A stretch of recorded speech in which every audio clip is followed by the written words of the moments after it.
Pasti banyak dari kita yang bertanya-tanya, apa kira-kira agama nenek moyang Indonesia?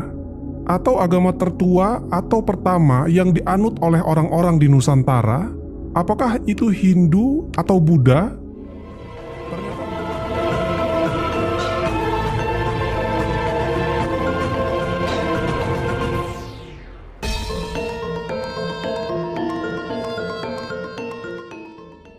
Ternyata bukan kedua agama itu, teman-teman.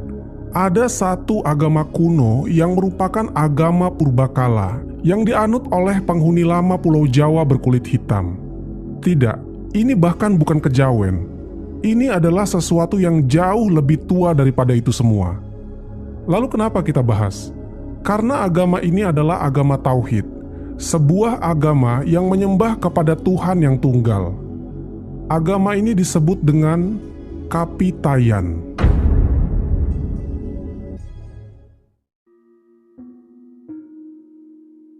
Kapitayan adalah salah satu agama kuno yang dianut sebagian besar masyarakat Jawa pada zaman dahulu. Agama ini telah ada di Jawa sejak era Paleolitik, Mesolitik, Neolitik, dan era Megalit. Kapitayan adalah salah satu bentuk persembahan monoteisme asli Jawa yang dianut dan dijalankan masyarakat Jawa secara turun-temurun dari nenek moyang mereka. Jadi dulu, ketika ditanya apa agama mereka akan menjawab, agama kami adalah agama dari nenek moyang. Orang Jawa setempat kerap juga mengidentifikasinya sebagai agama kuno Jawa, agama monoteis Jawa, atau agama asli Jawa. Nah, karena Kapitayan ini bersifat monoteis atau percaya hanya kepada Tuhan yang tunggal saja, maka dia berbeda dengan kejawen atau agama Jawa lainnya yang bersifat non-monoteistik. Kemudian secara etimologi, kata Kapitayan merupakan istilah yang berasal dari bahasa Jawa kuno yang memiliki kata dasar taya, yang berarti tak terbayangkan, tak terlihat, atau bisa juga berarti mutlak secara harfiah. Jika dilihat dalam bahasa Sunda, kata taya bisa memiliki arti tidak ada atau tiada. Familiarnya kita sebut dengan teaya atau nggak ada. Itu berarti kata taya bisa disimpulkan bahwa sesuatu yang tidak dapat dipikirkan atau dibayangkan, atau tidak dapat digapai oleh panca indera duniawi manusia. Orang-orang Kapitayan memuja Allah Subhanahu wa Ta'ala atau Tuhan yang disebut dengan Sang Hyang Taya, yang merujuk pada entitas yang tak terbayangkan dan tak terlihat. Mirip seperti Islam ya teman-teman. Allah Subhanahu wa Ta'ala tidak bisa terlihat karena bersifat maha goib. Seperti yang tercantum di dalam surat Al-An'am ayat ke-103. Dia tidak dapat dicapai oleh penglihatan mata, sedang dia dapat melihat segala yang kelihatan, dan dialah yang maha halus lagi maha mengetahui. Al-Quran Surat Al-An'am ayat ke-103. Kaum Kapitayan juga percaya bahwa salah satu keagungan dan kebesaran Tuhan ialah kita tidak mampu melihatnya. Karena kalau Tuhan bisa kita lihat, maka dia bukanlah Tuhan. Jika di Islam, kenapa ketika di dunia manusia tidak bisa melihat Allah? Karena dunia bukan tempat kenikmatan. Dunia merupakan tempat bersusah payah, bersedih, dan tempat pemberian beban. Allah Subhanahu wa Ta'ala hanya bisa dilihat bagi penghuni jannah atau surga, karena surga adalah tempat kenikmatan, dan kenikmatan tertinggi penghuni surga adalah melihat Allah. Agama Kapitayan juga berpandangan bahwa Tuhan bersifat abstrak dan tidak bisa digambarkan. Sang Hyang Taya diartikan sebagai Tan Keno Kinaya Ngapa, artinya tidak dapat dipikirkan atau dibayangkan. Untuk itu, supaya bisa disembah, Sang Hyang Taya mempribadi dalam nama dan sifat yang disebut Tu atau To, yang bermakna daya goib. Tu atau To di sini bersifat sebagai zat tunggal. Dia memiliki dua sifat, yaitu kebaikan dan kejahatan. Tu yang bersifat kebaikan disebut dengan Tuhan, dan disebut juga sebagai nama Sang Hyang Wenang. Tu yang bersifat jahat disebut dengan Hantu, dan disebut juga dengan nama Sang Manikmaya. Menurut ajaran Kapitayan, Sang Hyang Webang dan Sang Manikmaya menyatu dalam sifat Sang Hyang Tunggal. Berdasarkan penjelasan itu, sifat utama Sang Hyang Tunggal adalah gaib dan tak terlacak oleh indera dan alam pikiran manusia. Maka karena gaib, dibutuhkan sarana yang dapat ditangkap oleh indera dan alam pikiran manusia, sehingga dalam keyakinan Kapitayan, Tu atau To itu mempribadi dalam segala sesuatu yang memiliki nama Tu dan To. Misalnya saja watu atau batu, tugu, tulang, turumbuk atau pohon beringin, tundak atau bangunan berundak, tosan atau pusaka, topeng, toya atau air. Kemudian dalam praktek pemujaan atau sembayangnya mereka kepada Sang Hyang Tunggal, mereka menggunakan media-media juga yang berawalan tu atau to. Misalnya tumpeng atau sesaji, tumpi atau keranjang dari anyaman bambu, tuak atau arak, tukung atau sejenis ayam, yang kesemuanya itu ditujukan untuk berdoa meminta kebaikan. Sementara untuk persembahan kepada Sang Manikmaya, dalam hal ini entitas jahat atau kebalikan dari Tuhan atau hantu, dilakukan peribadatan dan sesembahan khusus yang dikenal dengan sebutan tumbal. Jadi kekuatan Sang Hyang Taya itu, atau nama sebutan untuk Tuhan mereka, mewakili di berbagai tempat seperti di batu, monumen, pohon, dan di banyak tempat lainnya. Maka dari itu, mereka memberikan persembahan kepada tempat itu. Tapi bukan karena mereka menyembah batu, pohon, atau apapun, tetapi mereka melakukannya sebagai pengabdian mereka kepada Sang Hyang Taya yang kekuatannya diwakili di semua tempat itu.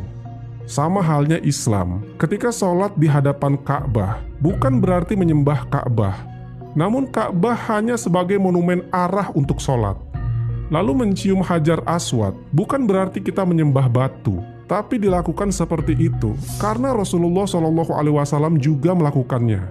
Dan beberapa ulama mengatakan alasan Rasulullah SAW mencium Hajar Aswad semata-mata karena rindu dengan Allah Subhanahu wa Ta'ala, Sang Pencipta. Kemudian agama Kapitayan ini juga tidak mengenal dewa-dewa seperti yang ada dalam agama Hindu. Agama Kapitayan ini adalah agama kuno yang dipelajari di dalam kajian arkeologi. Peninggalan arkeologisnya dalam terminologi barat dikenal dengan nama dolmen, menhir, sarkofagus, dan lain-lain, yang mengidentifikasikan adanya agama kuno di sekitaran tempat itu. Kemudian, sejarawan Belanda salah menyebut tentang agama Kapitayan ini.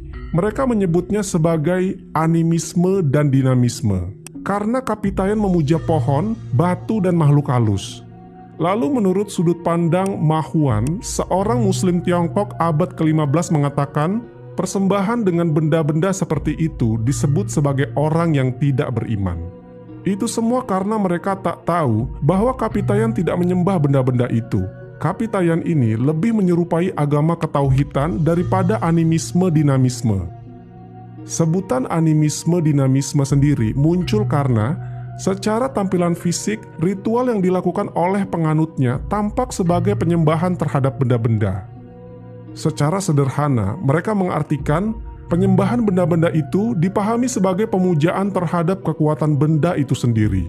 Sebenarnya, pada awal ajaran Kapitayan, justru tidak menyembah benda itu sebagai kekuatan mutlak. Benda-benda yang terdapat di dalam ritual keagamaan seperti pohon, batu, dan mata air adalah beberapa perwujudan saja dari kekuatan yang maha tinggi Sang Hyang tersebut. Oleh karena Sang Hyang Tunggal dengan dua sifat itu bersifat gaib, maka untuk memujanya dibutuhkan sarana-sarana yang bisa didekati panca indera dan alam pikiran manusia. Konsep dari ajaran agama yang sedemikian lengkapnya terkesan terlalu diremehkan jika hanya dianggap sebagai pemuja animisme, sebagaimana yang diceritakan dalam banyak buku-buku sejarah yang beredar di pasaran saat ini. Belum lagi soal tuduhan pelaku sinkretisme, serta mencampur adukan budaya yang seringkali disematkan kepada penganut agama lokal. Padahal fakta sejarah telah menyajikan banyak berita dan data tentang adanya ajaran monoteisme dalam beberapa ajaran agama lokal, termasuk agama Kapitayan ini. Agama Kapitayan juga memiliki toleransi yang besar kepada pemeluk agama yang lain. Pemeluk agama ini dikatakan sangat gampang berbaur dengan orang-orang yang di luar agamanya.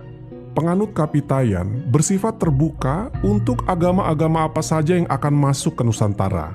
Mereka menyeleksi secara ketat masuknya pengaruh agama-agama yang datang dari luar itu.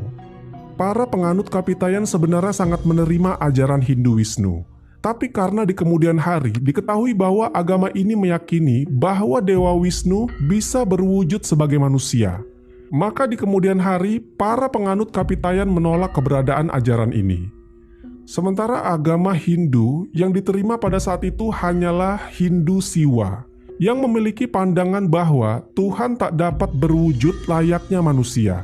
Mereka pun menerimanya karena punya konsep yang sama dengan apa yang dipercaya oleh agama Kapitayan, yang menganggap bahwa Tuhan itu Maha Tunggal dan tak berwujud dalam radar panca indera. Pada awalnya agama Islam sempat ditolak masuk ke Nusantara karena penganut Kapitayan mendengar bahwa Allah atau Tuhan duduk di atas arsy. Namun setelah diberikan pemahaman, mereka pun dengan terbuka menerima Islam masuk ke Nusantara karena Islam memiliki kesamaan dengan apa yang dianut oleh mereka, yaitu memiliki konsep monoteisme atau Tuhan yang satu atau tunggal. Kemudian, setelah mereka telah mengetahui tentang nilai-nilai Islam yang lebih dalam, maka banyak dari penganut Kapitayan yang mulai memeluk Islam. Nilai-nilai keagamaan Kapitayan inilah yang kemudian diadopsi oleh para wali songo dalam menyebarkan Islam ke daerah-daerah. Karena konsep tauhid dalam Kapitayan pada dasarnya sama dengan konsep tauhid dalam Islam. Wali songo juga menggunakan istilah sembahyang, yang artinya menyembah Sang Hyang Taya di Kapitayan, dalam memperkenalkan istilah sholat dalam Islam kepada mereka. Dalam hal tempat pemujaan atau masjid lah bisa dikatakan, Wali Songo menggunakan istilah kata sanggar di Kapitayan, yang artinya bagi mereka suatu tempat untuk berdoa atau beribadah dalam kepercayaan Kapitayan. Oleh Wali Songo dibuat dengan nama Langgar, yang mewakili istilah masjid dalam Islam. Kemudian, ada juga ritual tidak makan dari pagi hingga malam di Kapitayan, yang mereka sebut dengan nama Upawasa, atau puasa, atau poso. Yang kebetulan, ritual puasa dalam agama Hindu disebut juga dengan nama Upawasa, atau Upavasa. Alih-alih menggunakan istilah puasa atau siam dalam Islam, Wali Songo justru menggunakan istilah puasa atau upawasa dari Kapitayan dalam menggambarkan ritual tersebut.